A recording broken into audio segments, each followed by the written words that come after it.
Kung gusto mo, sumama ka lang sa bahay. Hindi po. Hindi ako. Kasi nga, di ba na sinabi ko nga sa inyo, na huwag niyo akong pilitin na, kung titikitan niyo ako, so may kaso na ako.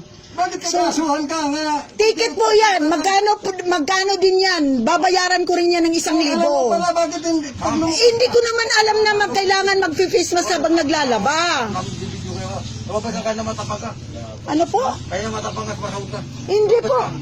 Hala, Ikaw. Halika. Bakit? hindi siya nagbe-video, tanga ako. Sumama ka lang kayo sa barangay. Hindi po. Hindi po, sir. Nag-Facebook siya. Matapang ka na. Lumabas ka. Hindi yan. Oh, yan oh, nag-Facebook po, sir. Sir, mali Hindi po. nakala po yan, sir. Kung akala nyo, nag-video po siya, ito po, kitang-kita nyo po, nag-Facebook po siya. Ako rin po. Nag-messenger po ako. Akala ko tapos na po. Bakit ganito? Ako na parensin po sino yung nandito sa labas ka. Ako. Kayo. Naglalaba po ako. Wala tayong problema roon. Nag-messenger na po ako. po namin kayo. Hindi nga po ako pwedeng sumama sa inyo, sir. Kasi wala naman po akong kaso. Ano bang kaso ko? Hindi naman po ako pumunta dyan sa labas. Nanonood ko ba na TV? Sir, Nanonood ka na TV? hindi ako nanonood ng TV dahil sira ang TV namin. Wala rin kaming TV, sir. Ma'am, binibidyo mo kami? Hindi, sir. Kasi Kahit hindi po kayo sumama sa amin, ito na lang.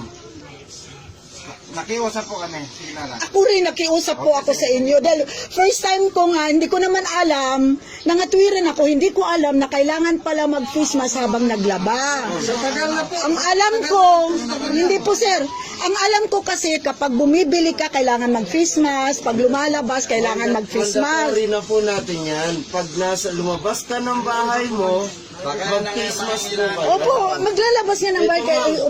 Sasabihin ko po sa inyo, ngayon nagre-resist po kayo at hindi kayo nagkikipag-coordinate sa amin, hindi kayo nagkikipag-cooperate. Sinasama po namin kayo at hindi kayo nakapag-coordinate sa amin. Within 3 days po, alamin po, allocate namin ang pangalan niyo at padadalan po namin kayo ng sumon. Mas lalong lalaki ang problema niyo. Hindi sir, bahala kayo. Kayo ng gobyerno. Bahala kayo sir, kung yun ang ano nyo. Kasi nga, ebidensya ko naman po dito na naglalaba po ako. Sige, bahala kayo. Kung kakasuhan niya ako, harapin ko yung kaso ko na yan. Basta ito, binidyo ko para protection sa sarili ko. Kasi hindi nyo naman ako ang tinatawag nito, hinuli na sa labas na walang face mask. Nandito ka sa labas eh. Nandito ako sa bakuran ko dahil naglalaba po ako. Pero wala ka sa loob ng bahay mo. O, alang-alang maglalaba ako dito sa loob ng bahay. Na kaliit-liit ang bahay ko, nandito po. Wala kang face mask nga nasa labas. Automatic. Check. Yan. Hindi sir, huwag niyo kayong nakikiusap, nanghingi nga ako ng pasensya sa susunod. Saglit, ako nakikiusap. Hindi ka naman inaano, sa barangay ka na lang mga... Hindi po sir, hindi yun na sir eh. Kasi nga, biro mo niyan, titikitan niyo ako pagdating sa barangay. Anuhin niyo na naman ako. Hindi na, sir. Ano ba kinakatakot sa barangay? Hindi, Barangay na rin ang taga... kaya nga, sabi ko, sa susunod, pwede na ako mag-face mask. Tikitan niya namin eh. Bakit ikaw lang ang hindi nagtikita namin na marami doon oh. Hindi naman sila naglalaba eh. Nagtambay lang sa labas. Hindi naman ako nagtambay sa labas. Patingin na lang ID mo. Hindi ko ipapakita ang ID ko sir. Pasensya talaga sir, hindi ko ipapakita ID ko. Kaya hindi ko ipapakita. Naglalaba lang ako. Naglalaba lang po ako sa harap ng kakasuhan na nila ako, titikitan na po nila ako. Ganun ba lang yun talaga ka-unfair ang batas ngayon?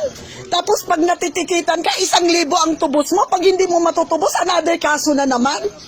Ganun po yun. Napaka-unfair ang batas naman. Ayan nasa harap ng tahanan ko, trespassing na yan. Trespassing yan. Nasa harap ng asan ang human rights ang tinatawag doon? Nasaan ang human rights? Sige nga. Nasaan ang human rights na yan? Yan ang sinasabi ko, nasa harap ng bakuran ko. Nasaan yung human rights? Hindi po ako pasaway dahil hindi ako naggala-gala dyan sa labas na hindi ako nag-face mask. Andi dito ako sa harap ng bahay ko. Ayan ilang inches lang. Hatak